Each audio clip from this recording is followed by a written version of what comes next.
শান্তা আক্তার মেঘলা আপু, এটা তোমার আইডি পিক। মাশাল্লাহ, অনেক সুন্দর হয়েছে আপু তোমার এই ডিজাইনটা।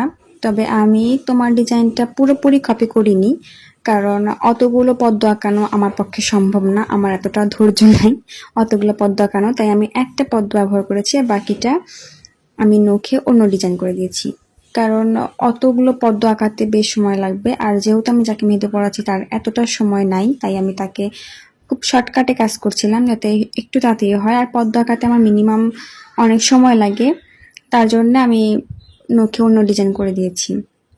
তবে আপু তোমার ডিজাইনটাও আল্লাহর রহমতে অনেক সুন্দর, আর সুন্দর কালার আসছে।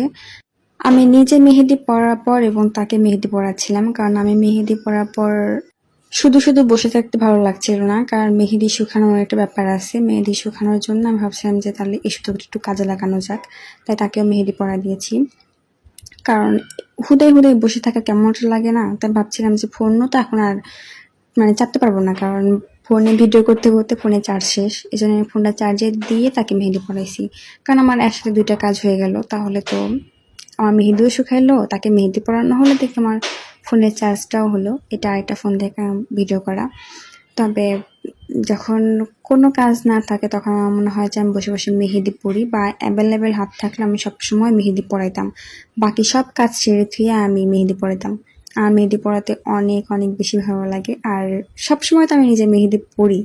এছাড়াও আশেপাশে যারা থাকে তাদেরকে আমি মেহেদি পড়াই, কারণ আমার আর মনে হয় যে এটা ব্যস্ত রাখা বলেন বা মন ভালো রাখা বলেন, সবকিছু এটার মধ্যে আমার বেশ ভালো লাগে। এজন্য সবসময় চেষ্টা করি একটু এইটার মধ্যে মনোযোগ দিয়ে রাখতে।